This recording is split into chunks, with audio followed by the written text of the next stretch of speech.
Welcome back, everyone. It is Mondays with Micah. We have been over the past couple of weeks talking about finances, and we do not have a finance guy here today. We have Paul Patterson here. This is another recommendation that Judy Hawkins Dunn asked me to interview because he has been a help to her. I have. And so I called him straight away and I said, we want to continue to have these tradesmen on here because as we're talking to widows in our community, we're finding out that they have different needs, and plumbing is something that has come up that we definitely do not feel confident doing, nor most of the time should not do on our own. And I just remember probably 2 years ago, I heard my toilet running, oddly running longer than normal. And I'm just thankful that I was home. And I've really not had any plumbing problems, thank the Lord, since my husband passed, other than a chain breaking or something in the tank, something going, but that was trivial. This water was running one day and I was like, oh my gosh. So I didn't know any better. So I go and I move the lid off the tank. And the next thing you know, this thing pops up. And I'm like, oh my gosh. And I couldn't get it back down in there. I'm starting to panic a little bit now because I'm like, this is going to overflow. Like, this thing's going to overflow. What am I supposed to do? So then the man that I have used in the past for real estate has been David Jenkins. Okay. And so I called him, and I'm telling you, y'all, by the grace of God, the man was within 5 minutes of here. It was, I don't know, he left what he was doing. He came over here. I could not turn off the main valve because I have an old house and it was rusted. And you would say, that would be the first step you would do. Guess what? I couldn't do that step because I was about to break off the handle underneath because the house was built in the 60s. So that wasn't working. He showed up. I had to hold the thing down and keep flushing the toilet to make sure that it did not keep pushing. And it was force. There was a force to the thing. He had to go out to the main road and turn it off from the city line. correct. I also did not have one of those tools. Water meter key. Water meter key. Okay, so he has the technical terms for that. He had to go buy a new part. And let me just tell you, it was scary.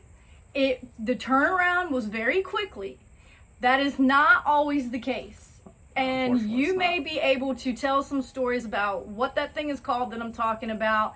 And I don't know, we have original toilets, so these things can happen. Yep. Maybe you can tell me, someone said if you would have just kept the tank lid on, it wouldn't have overflowed.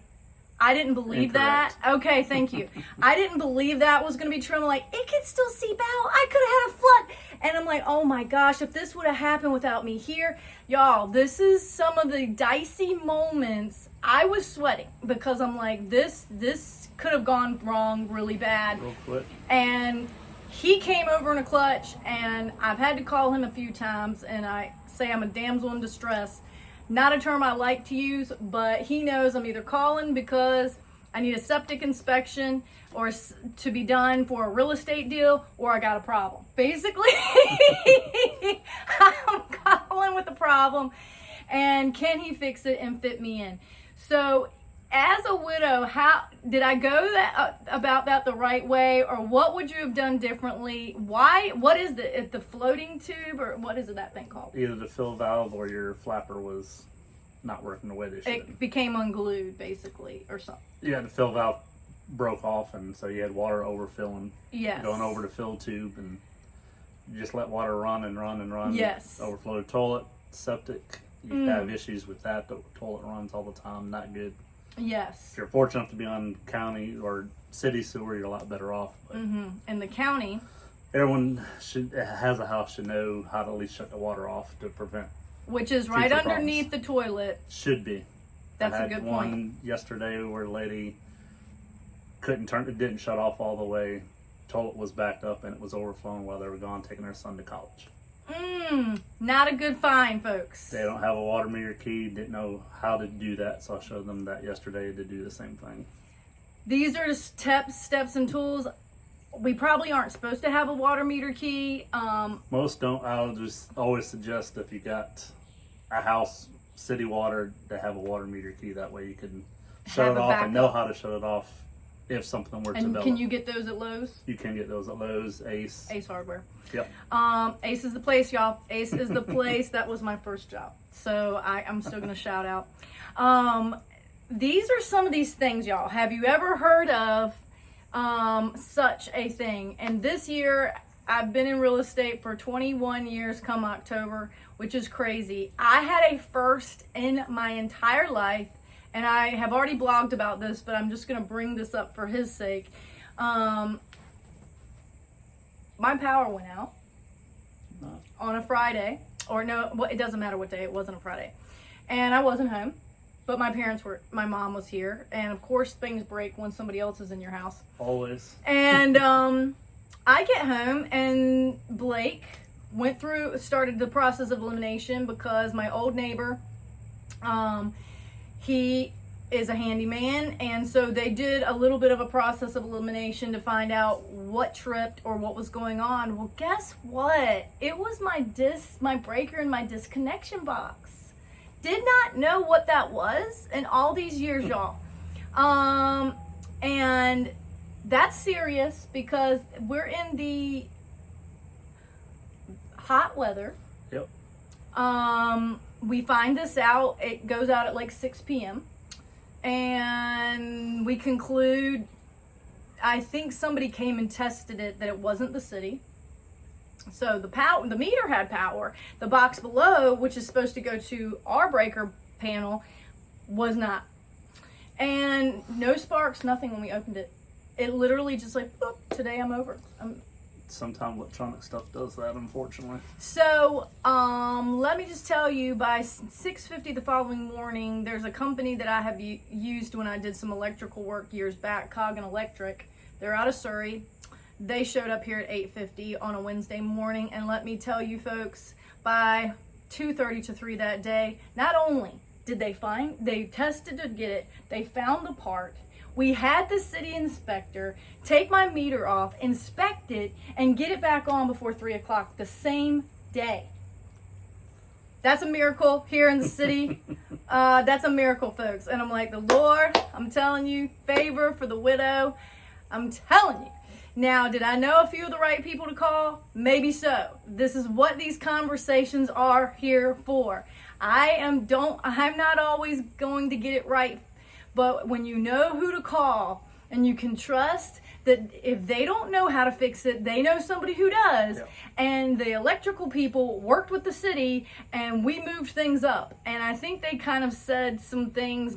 They're like, is there an elderly person here? I said, well, do you consider a widow elderly? I am a widow, if you assumed I was elderly, but I'm not elderly. But I had to get another friend come and put a generator here because I didn't want to lose my groceries. Yep. And we did not know how long. I'm telling you, for some reason, the Lord gave me peace about this scenario, that it was going to get handled, and I did not have to micromanage it. I passed it on to the electrician, and they passed it to everybody else, and it got done in less than 18 hours from start of finding to power outage to back on.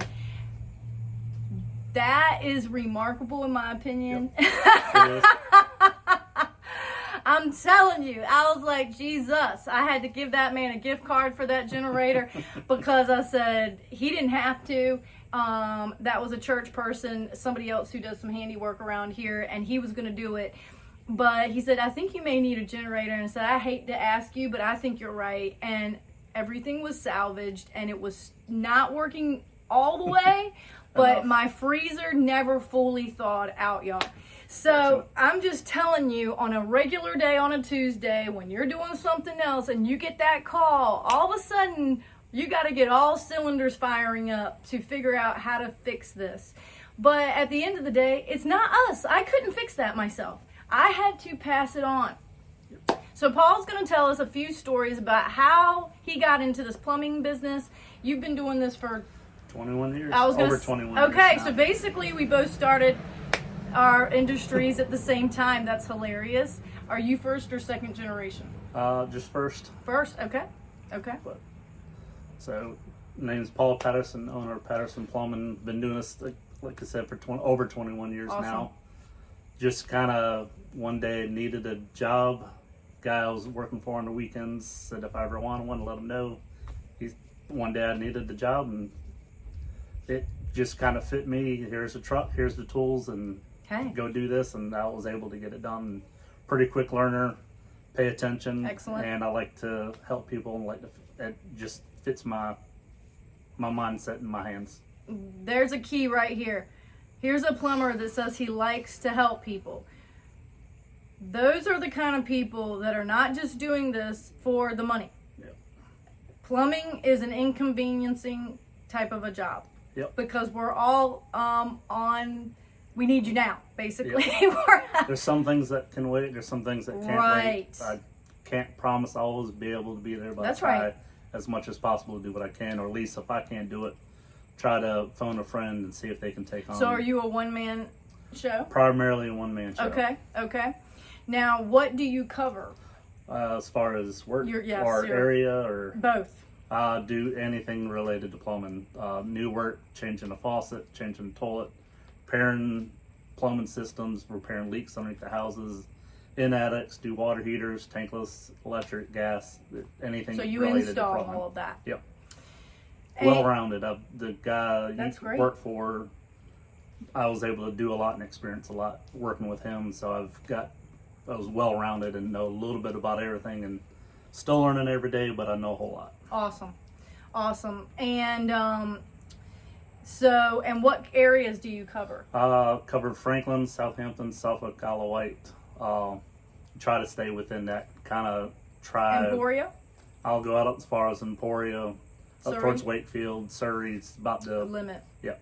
As I like to say, on this side of the water, we work Smithfield.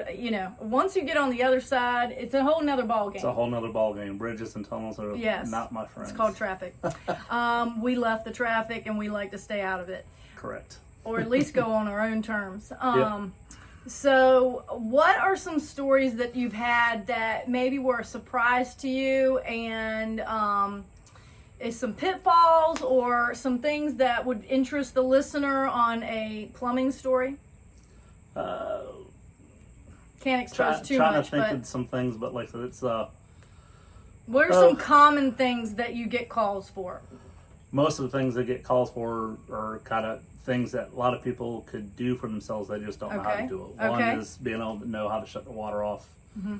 Got a customer in Capron, same thing, have no idea how to shut their water off. Water's running. Water will do a ton of damage very quickly. Everyone, I suggest if they don't have a water meter key to get one. I'll show you how to use it, where to use it at, in case there's ever an issue, because it's never going to happen when it's convenient. It's always going to be on a night, weekend, holiday, and unfortunately, like I said, I'm not always there, but at least I try to at least talk you through what needs to be done if I can't get there. And this is off the cuff here, and he doesn't know this yet, but I think we're going to have to, for today's reel, instead of her clipping this little story right here, I think we're going to record exactly what he said so that we have a little tutorial that we can put together of what one of those tools, do you have it with you? The key for the do city? have a water meter Oh, key. excellent. And then kind of show you a few different things. We'll clip, they'll edit it for us. But I think that may be a good handy thing to show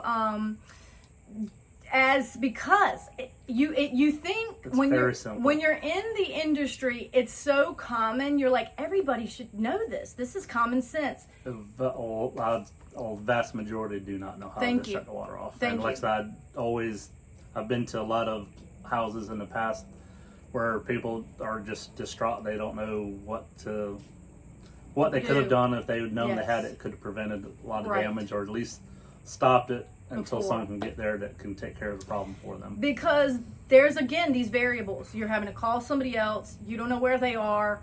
You're sitting in worry, or you're watching your house be flooded. That's traumatic. Yeah, I can only imagine. I just from experience, like I said, I haven't been in that position, but I've been in a lot of houses where people have been in that position, and it's just, I feel bad for them. It's just a few things like to know how to do, and I think it should be part of something that's explained when you buy a house, or hey, this is kind of a checklist things you should know about your home. This is these things, when smart people come on the show and they're like, oh man, if we had this.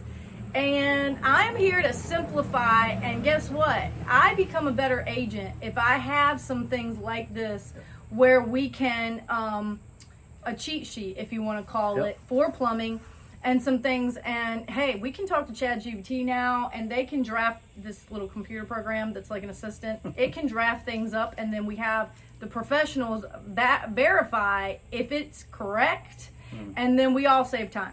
But a cheat sheet for a homeowner is a really smart thing, especially for the first-time home buyer. Yeah. And why? So I appreciate you bringing this up, because I can assume, like, hey, well, they have a man. There's a lot of men who are not very handy.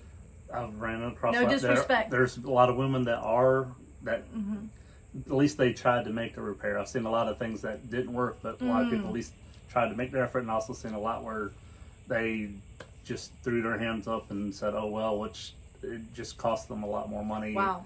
In the long run, if they would just had a little bit of knowledge to try to just turn stuff off, is the simplest thing. Yes. It can't get worse if you turn the water power lines off. Correct. And that tool is inexpensive. These are inexpensive things, y'all. So with regards to the county people, with a septic, I know there's a few other things that can go wrong. How do you turn off your... In the newer houses, I do want to bring this up. If you are in a newer house, your main cutoff valve is usually in the garage. Usually garage or a closet. And they have like a red knob that you literally just turn it down and it's off. Yep. To the whole house. Now in the older houses, that is not the case. Less common. Unless you go to the city, the spot by the road, it won't turn off the whole house. You have to individually turn them off, which are underneath of your tank. However, in my regard, they're rusted.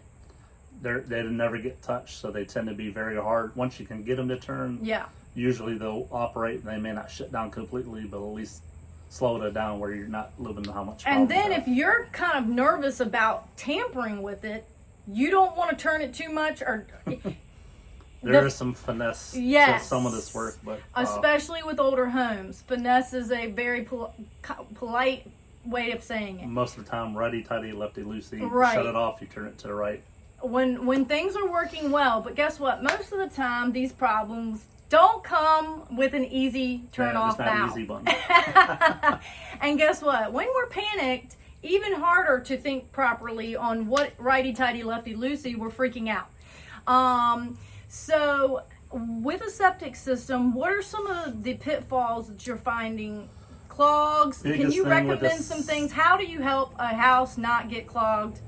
Biggest thing is the cheaper the toilet paper, in my opinion, the better. It breaks down a lot better. Interesting. Doesn't feel as good, but so you mean the 1-ply versus the 3-ply? Yes. And biggest thing is the problem I run into a lot is flushable wipes. People think they go down the drain, they don't break down like toilet paper does. So good. And I buy those, by the way. I buy numerous issues. People use them. Just throw them in a wastebasket. Don't flush them down the toilet, because they give you problems, especially on an older home with cast iron drainage. Anything that get caught on, it just compounds the problem. And an older person's home, they tend to not use it as often, so they don't realize they have a problem until it's a major problem. A household, you generally run across problems a little more often. But that's probably the biggest thing I'd say. If you use them, put them in a wastebasket. Don't put them down the toilet. Wow. These are good tips. This is really informative. That's exactly what I wanted, even though I didn't tell you that ahead of time. But this is the fun of this for me, is getting into the nitty-gritty of why does plumbing matter. But it's here to educate you on some simple, inexpensive, sometimes free steps that you can do to help keep things along. And you know, with cars, there has to be maintenance. What is some maintenance that you can do with your plumbing? I mean, I know there's Drano and stuff like that. Like Drano's not a miracle fix. Okay, you heard that. Sometimes it will eat at if your pipes are metal, an older home, it tends to eat at the metal, causing cracks, leaks, things like that. I don't like using those or suggest using those a lot. Try to get them, if it's draining slow, calling myself, check it out, see what we could fix it mechanically instead of chemically. Also, I don't like dealing with the chemicals a lot. Yes. Just for my own protection. Yes. But just flushing the water heaters out once a year. Your tank style water heaters prolong the life of them. And how do you do? I mean, so to flush that, you have to attach a hose to it? You attach the hose to the bottom, let it flush out any debris that builds up in the bottom water heaters, which a lot of that comes through a city or through a well. A lot of sediment will build up in the water heater. It limits how much hot water you have. It will, which means not it's be going as to efficient. wear it out faster. Correct. Okay. Yep. Continue. I cut you off. What else is there? There's a lot of things you can do. That's probably one simple one. That's really good.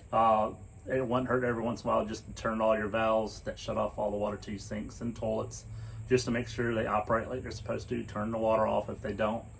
Have someone come in and replace the valve so it works properly. Because when they're there for a reason, to shut it off, turn it on as needed, and if they're not working properly, it Then makes things a lot it defeats harder. the purpose. Or you're not able to take care of the problem, or you limit how bad the problem will be for you. And this happened to me on a widow's property.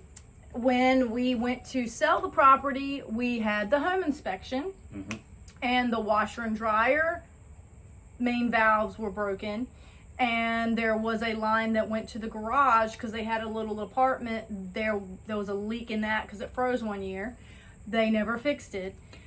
So they had to start searching for a lot of different things on that. And again, temperamental is the term I will use, but like he's saying, when things have been left alone, pipes are not friendly. They don't like, they want to be messed with, basically, is what I'm trying to tell you. They're better with activity. Yep. Pipes left alone, burst, freeze, they got problems. So pipes don't like to be lonely or forgotten. So we need to continue using them.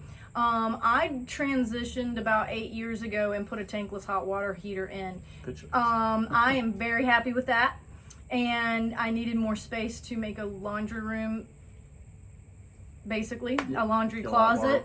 Floor space. Yes, I got my floor space back, and I have not done any maintenance on that. There's maintenance that you can do with those Okay. to prolong the life of those, as well as to have them flushed once a year, just to descale them. There's a lot of solenoids, things that spin once the water's flowing. It tells it to kick on. You want to make sure those stay free moving. It's probably And that's the time for me to purpose of the do that, flush. wouldn't you say, if it's been 8 years? If it's been 8 years, I'd suggest doing it. They have a filter. There's a screen on the inlet.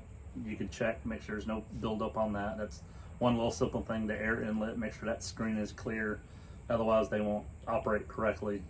There's a few different things that you can do just to check them that I would suggest doing at least once a year, depending on the water quality. Sometimes you can go a couple years, but they do need to be looked at. They're not maintenance free.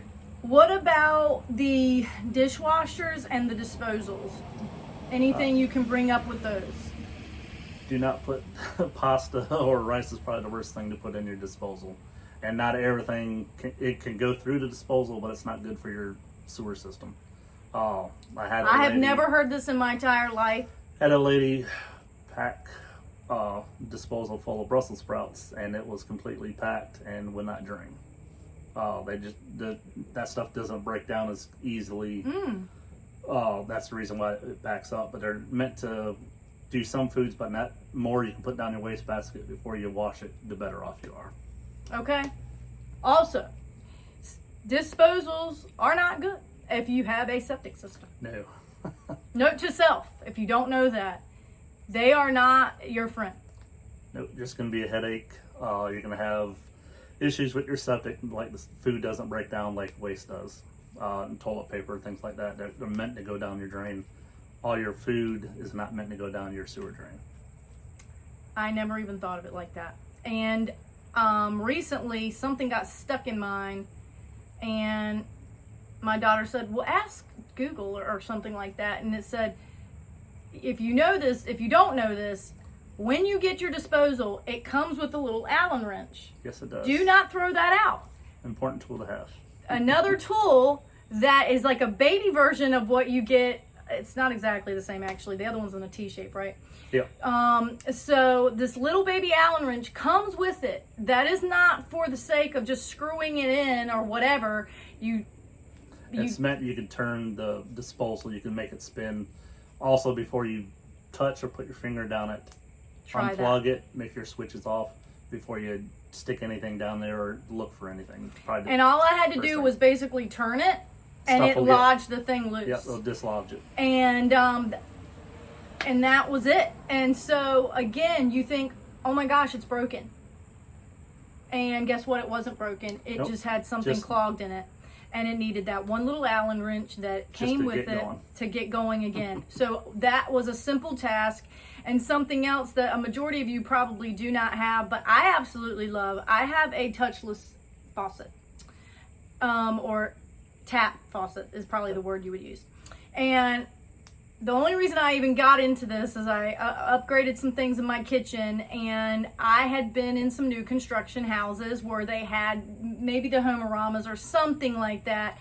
And I was like, I just really want this touch faucet, this tap faucet. Instead of you having to turn it manually off, you literally one tap and it's on, one tap and it's off. It is not a cheap faucet, but the Lord was looking out when I was doing my renovations, and Lowe's was basically having a closeout on that faucet because it's not popular, because it is more expensive. Yep. And I got it for at least half the price. And I was like, thank you. It's like the heavens are opening when we find a sale on something that's really feels like a dumb desire of our heart. And speaking for all the wives, when you have something, your eye on something, and when you go and not only you find it, but you find it on sale, I'm telling you, it's a high you just can't get any other way. The same thing with tools. You're like, why did I come in here today? And then boom, well, we just had our sale start today. And you're like, sold. It was meant to be. It's meant to be, exactly. The Lord's in those things too, y'all. I'm telling you. But someone told me, they're like, they run out. And so what I want to give you a tip on this, because it literally just happened to me this week. Once a year, probably. So these tap faucets, I'm not promoting it, but I'm just telling you, I love it. I still love it 8 years later. And when I go to other people's houses, I tap. Yes, out of habit, and I find that on myself. But there's batteries. Yes.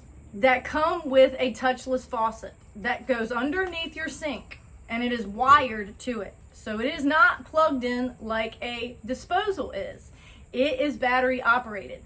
And so when you think, oh my gosh, I paid for this thing and it's dead, because it doesn't gradually go out. It literally is working and stops. So you get nothing and you're like, it's broke. No, you need 6 new batteries underneath your sink. And that's where they go, y'all. And so that is not as common of a storyline, but I'm just telling you, if you have a tapped sink faucet, tap faucet, not the sink, then it is just batteries, and it'll keep on working, and it doesn't wear out quickly. It was like once a year, I don't know. Replace them when you replace the batteries on your smoke detectors. It's a good time to do those as well. Then you're generally never be without, because like nothing's going to happen when it's convenient. It's always when it's inconvenient, when you're trying to get out of the house for the day, trying to go on vacation, or you're on vacation, you get a call. Just little things go a long ways as far as preventative maintenance on things. And so here at the Widow Walk, preventative care is proactive care is actually what I try to call it. We're not just trying to prevent, we're trying to be proactive to get ahead of. Yep. To get ahead of the problems. Can we fix it all? No, we can't. But a lot of these things are salvageable or solvable very, very inexpensively. But when we don't know what to do, things, yes, if we're out of town and stuff happens, that's completely out of our control. But some of it is preventable. And also, like we said, if we had some of these tools on hand, that are inexpensive, then if anything ever does happen, you know what to do and how to do it. Yep. Any other thoughts or suggestions for the household maintenance? Biggest thing in the wintertime is to disconnect your hoses from your faucets outside. I do these a lot every year. I replace them. Because it snaps it? Well, when you leave your hose attached, There's water. on your frost free, there's water in the hose, so it has no way to drain out. And when it freezes, it needs somewhere to expand, and usually that goes to a break right at your outside wall. And generally, but the biggest thing is disconnect the hoses in the wintertime. Usually I suggest November 1st through the end of March into April. Then you can connect the hoses, leave them, but never have I been told this in my entire life. Them. 44 years old, no one has ever told me this. These are the things I didn't know. Keeps me busy. So, but it's something that's very simple that you can do just to save yourself a headache. And like I don't mind fixing things, but I hate fixing things that could have been prevented if you just took just a few. It's easy to forget. Life happens and everyone's busy, got things going on. But it will definitely, one thing, that's probably the biggest thing I suggest doing every year is that one little simple thing. And having that cutoff tool is important. Look, I'm learning some stuff right here. It's making me think about a lot of things, which is exactly why we need professionals who are doing this day in and day out. Because for the rest of us, we hope to never call you. Correct. But guess what? If you need to call, please call. Please call. Even if it's something simple, if it's slightest you think it may be stupid, but it could be something I could prevent from happening. What about like with people who put in French drains or like drainage stuff with the landscaping? Because I know that some people have like hoses in their stuff. Do you deal with any of that, or that's a separate? That's usually a separate. That's more of a like a kind of irrigation.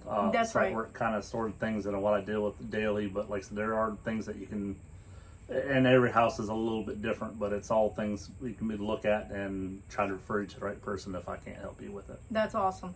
I didn't think so, but it feels like it's a water issue too. But it's a different category of water issue. Yep. So that makes a lot of sense. Do you have any other stories you want to share? I mean, we're at 32 minutes right now. I have got many lot. stories. I was just trying to pick one off the top of my head. I'll try to do this again and maybe jot a few down as I think of them will be helpful. But there's a lot of stories. Like, so you meet some good people, not so great people, but there's a lot that are, you just want to try to help them out as much as possible.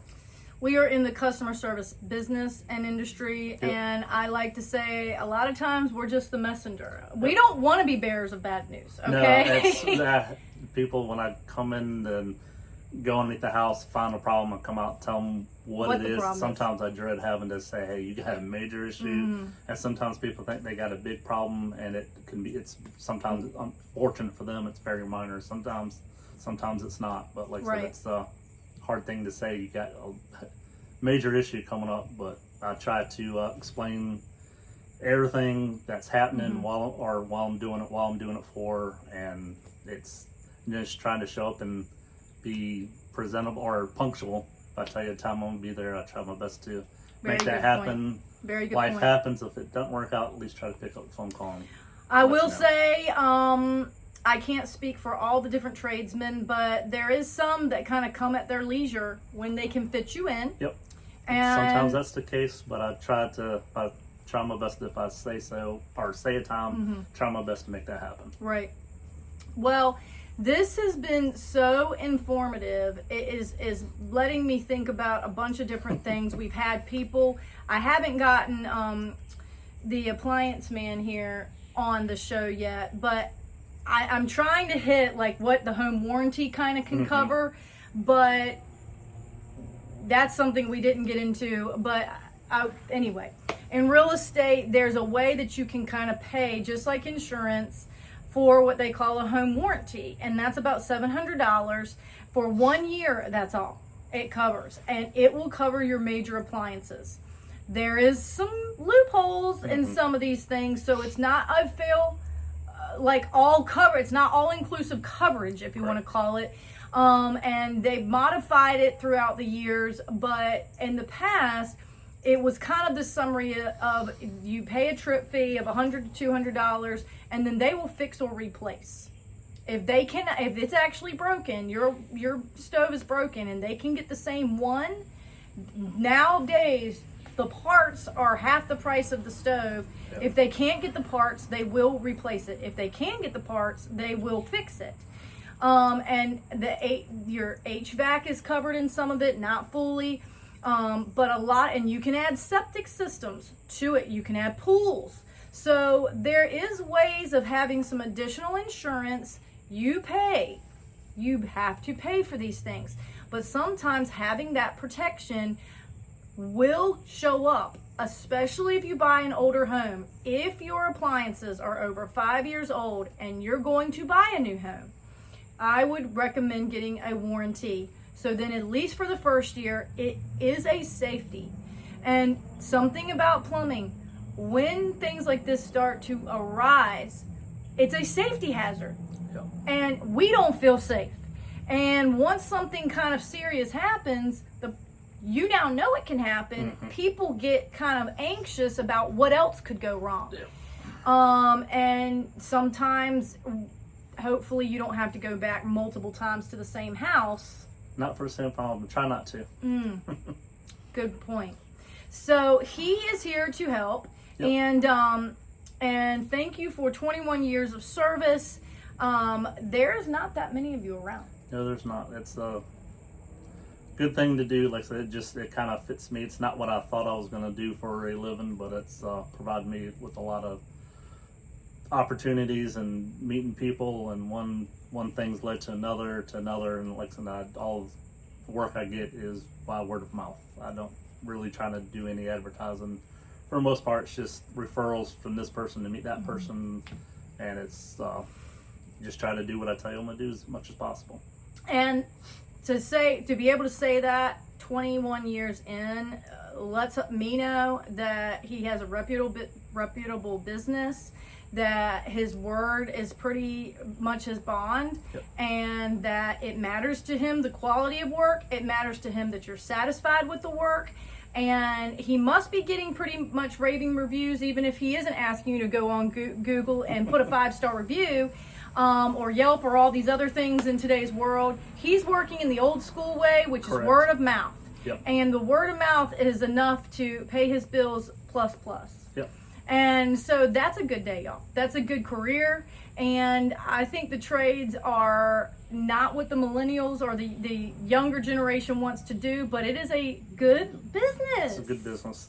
It's like I said, it fits me, but like I said, it's the younger generation doesn't want to get their hands dirty sometimes. Nope. But this is not going anywhere. Get a lot of satisfaction out of it. This kind of a job will always be a need. Yep. Some of these other jobs are flash in the pan.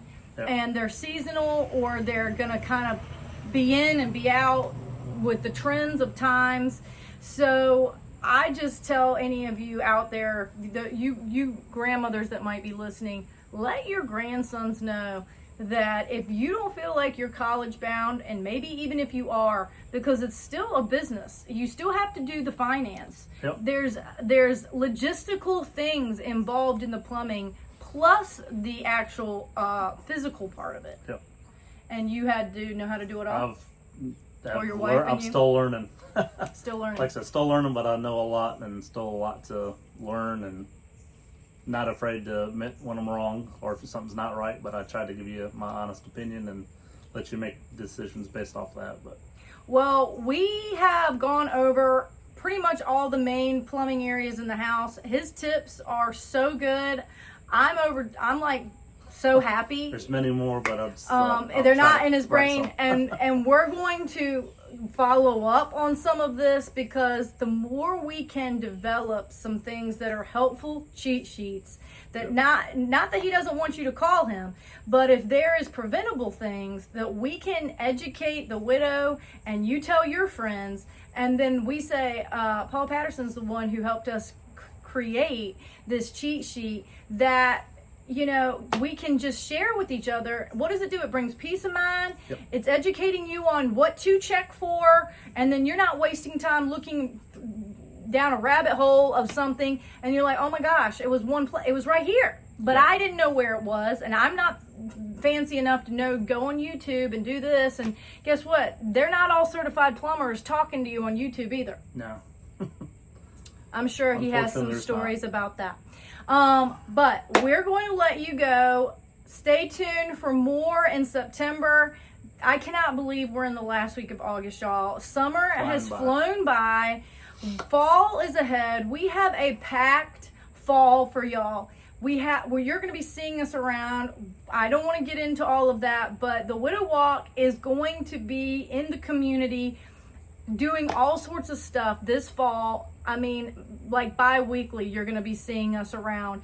And we want to see you. We want to see you. And so stay tuned for next week's Mondays with Micah. Until next time, bye-bye. Thank you.